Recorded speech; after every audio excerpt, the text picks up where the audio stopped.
Tere hommikut sulle! Mina jälle siin oma metsarajal jalutan ja täna siis selline teema nagu üksindus.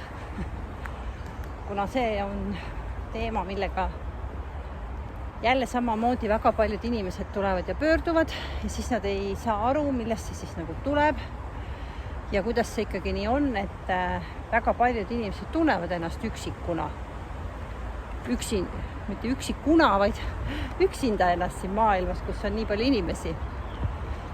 Ja see on saanud alguse siiski meie varasest lapsepõlvest, kus me oleme tajunud seda, et meie vanemad on mingil põhjusel, mingit teatud ajahetkel kuidagi meist nagu eemaldunud. Ja see tunne on siiamaani meie sees, see üksinduse tunne. Nii et meil ei ole nagu päriselt nagu ühendust ema ja isaga võib-olla ka ühe vanemaga. Ja see on seotud otseselt kuuluvusega. Kas ma kuulun perekonda või ma ei kuulu? Koera vaatame. Nii et kui ma tunnen, et ma kuulun perekonda, kui ma tunnen, et ma kuulun oma suguvõsa liikmete hulka, siis seda üksinduse tunnet tegelikult ei ole. Niikaua kui mul see tunne minu sees on, niikaua ma tunnen, et ma olen üksik.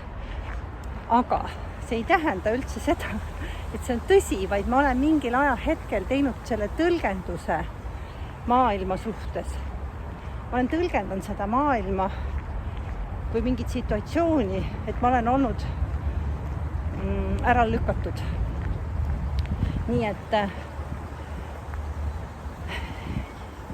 kui muidugi veel sügavamalt vaadata, siis ma võin olla ka kellegiga väga tugevalt seotud oma suguvõsas, kes on olnud ära lükatud.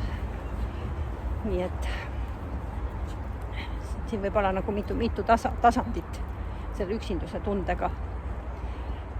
Ja kuidas seda siis nagu parandada?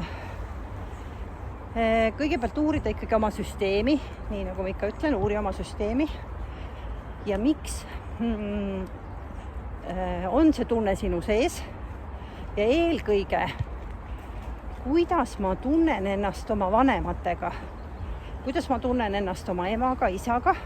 Kas ma tean nendest üldse midagi? Võib-olla ma ei tea isast näiteks mitte midagi. Siis tekib ka see üksinduse tunne. Et ma nagu otsin kogu aeg kedagi või midagi siin maailmas. Ja kui ma ükskord lõpetan selle otsimise ja pööran need silmad enda sisse ja hakkan ise ennast vaatama, siis see üksinduse tunne leeveneb. Kui ma saan selle kontakti endaga, kui ma saan aru see oma süsteemi sellistest põhimõtetest, mustritest, käitumustest, et miks ma ikkagi nii käitun, nagu ma käitun ja kus see siis tegelikult tuleb. Ja nagu ma ütlesin, see on seotud kuuluvusega. Kuulun ma või ei kuulu? Mis minuga toimub? Kas ma olen endaga ühenduses või ma ei ole endaga ühenduses. Nii et me ei ole tegelikult mitte keegi siin maailmas üksi. Meil on siin väga palju inimesi ümber, aga meie süsteem on õppinud tõlgendama seda maailma, et meie poole ei vaadata ja me nagu ei kuulu. See on nagu põhiline koht. Nii et mina soovitan ikka ennast uurida. Mida rohkem sa endast teada saad, seda selgemaks see pilt läheb. Ja seda paremini sa saad endast aru. Ja seda paremini saad sa ka teistest aru.